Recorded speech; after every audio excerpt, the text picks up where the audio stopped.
Initially, I think he was trying to hide his hands from us. That was one of those things, you just kind of notice those things. And that definitely came into play later on as those questions progressed. Do you have any cuts, scrapes? Oh, yeah. Take a look at this. And, you know, he would lay out his hands, and, you know, there were some cuts on his fingers. Look at that. Well, how did you get these cuts on your hand? Well, I got these cuts on my hands from cleaning out the gutters. I got this cut from where I was cutting up a fresh pineapple. I had bought a fresh pineapple and was cutting it apart and sliced into my hand. How did you get those bruises on your wrist? This, I guess that's from playing with Kiara, too. The injuries weren't necessarily consistent with what his explanation was. Instead of pressing Murray about these injuries, Detective Woods leaves the room and watches him through a two-way mirror. Mr. Murray is looking at his wrists, he's looking at his hands, and he tries to start reenacting how these bruises may have happened. And he's bouncing his wrist up and down on his knees like he was playing with a child.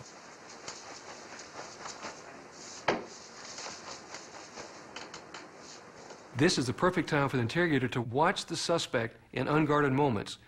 Many times you'll see them working through in their mind how they're carrying out an act, sometimes either mouthing their statements or verbally rehearsing the statements. There's been moments where they've apologized under their breath, or in this case, Thomas Murray literally acting out an explanation for injuries. I'm still, now you've got me really wondering about these,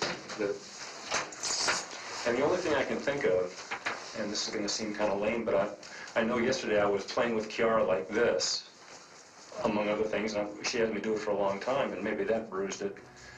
As Murray talks to Detective Woods during this narrative phase, he offers explanations for a whole range of evidence that might place him at the crime scene. When you go in the front door, you head slightly to the left, there's a bathroom there. When I was there on Tuesday, after the mediation, I washed my hands in that sink, dried them there on the towel. You'll find a drop of my blood on that towel. Guarantee it. I think Mr. Murray believed that he was smarter than we were, and he was constantly being able to outsmart us with the questions we would ask and the answers he would give, and then he would think about those answers a little bit further, and add more things to them to explain other things away, which was fine. The more he talked, the better it was for us. Murray goes even further. He offers an explanation for why the blood of his ex-wife Carmen might be found in his car. He says that 2 weeks earlier, he was visiting his daughter Kiara at Carmen's house. Kiara was ill, so Carmen drove to the local pharmacy.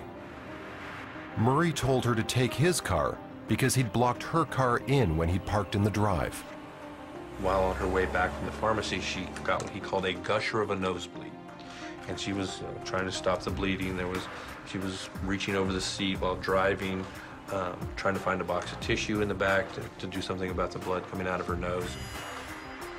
He explained to us that her blood would probably be on the steering wheel, would be on the back seat, in the back seat area, on the console, the gear shift, all these items which she might have touched. I washed my hands in that. Murray comes up with these complex stories to explain away any forensic evidence from the crime scene, even though the detectives don't present any evidence to him. I'm just saying, I was picking at this cut. Well, I know, but here what The real power of the narrative phase is that without knowing it, the suspects Thomas Murray and Nicole Frederick have walked into a series of traps. In the next phase of the interrogation, these traps will be sprung. Yeah. In the final phase of the interrogation, the interrogator challenges a suspect's story by focusing in on areas where they believe they are being deceptive. They also seek out evidence that contradicts the suspect's version of events. Lieutenant Loria starts the cross-examination of Nicole Frederick by challenging her claim that no one injured 2-year-old Anne Marie. There's a couple things that we know for sure, okay? That Anne Marie was hurt and that somebody hurt her, right? Okay, that there's absolutely no way that this is from a fall, from standing on the couch or falling on the couch. Somebody in that house last night hurt that little girl. When I first walked into the room, I told her right away that I had some serious concerns about what she was telling me, and that I didn't believe that she had been totally truthful with me. I have some concerns about the story that you've told me, okay? And I don't think that it's totally 100% the truth. I covered with her that the initial statement that she didn't believe that somebody had done it to the child was ridiculous, and she actually responds and starts to nod her head yes. That explanation was ridiculous. In the interrogation room, it's not only suspects that lie. It's legal for an interrogator to lie to a suspect in order to put pressure on them. Lieutenant Loria chooses to use a subtle deception on Frederick. Well, the deception I used in this case was to explain to Nicole Frederick that the injury to Anne-Marie's forehead would be examined by a forensic pathologist. I don't know, she's got an injury from somewhere, and it's just a matter of time before I find out what the injury exactly looks like and match it up with something in your house. Okay. And that's gonna, you know, point me in the right direction. Obviously, if it's shaped like the inside rim of a toilet, it'd be pretty easy for me to figure out who would likely be holding on to her when her head is pushed into the toilet. But you can see her response right away is like, uh-oh, I'm in trouble. And I could see that in her nonverbal behavior. Lieutenant Loria has attacked the credibility of Frederick's story. He now softens her resistance to telling the truth by using a psychological technique called theme development. Typically, the interrogators suggest to the suspect a reasonable explanation for why they may have committed the crime. I've never met you before today, okay?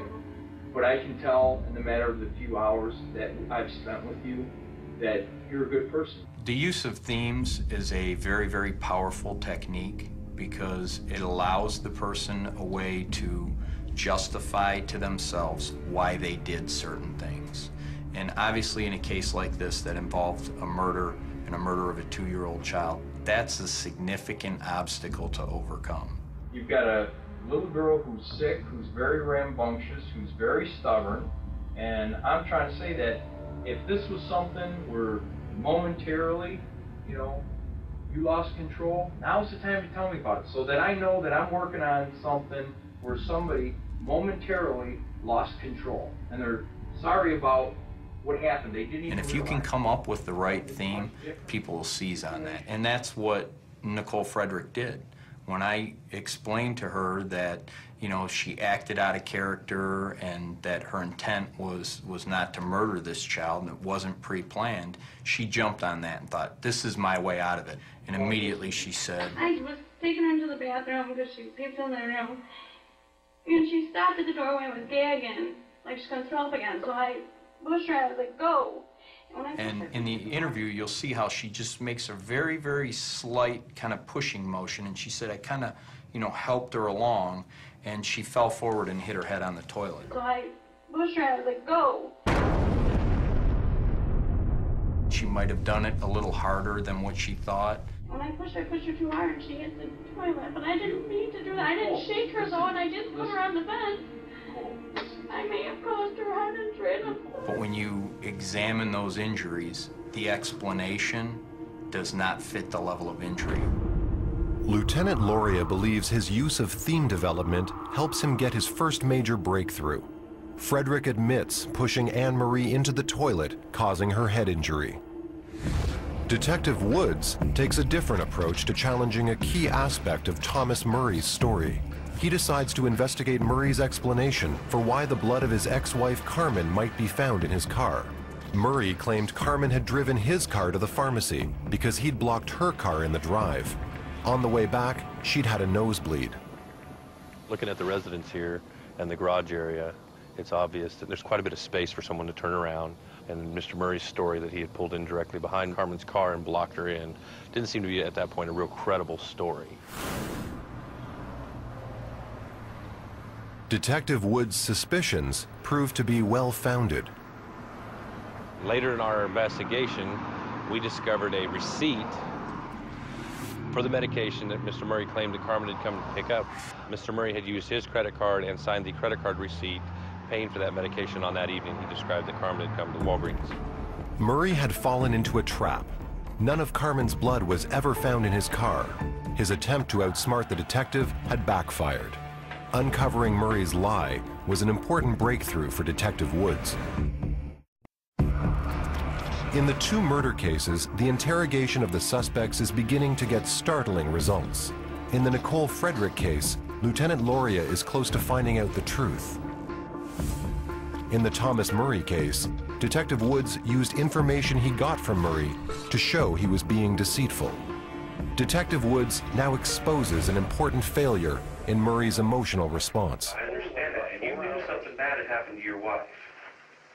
When I came to your house and told you your wife had died. After several hours of interrogation, Detective Woods decides to tackle Murray over his failure to ask how Carmen died. That she didn't die of natural causes. I knew that. But we sit here and we talk, and you have yet to ask me what happened to your wife. Why wouldn't you ask me what happened to your ex-wife? I think it's a natural human instinct. I think everybody wants to know the circumstances. I knew that she didn't die of natural causes. You never asked me. Maybe you already know what happened.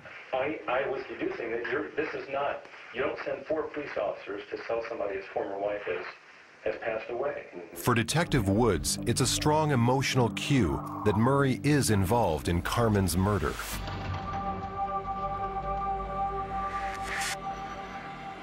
The cross-examination of Thomas Murray does not produce an admission from him of his guilt. I didn't do it. I did not kill Carmen.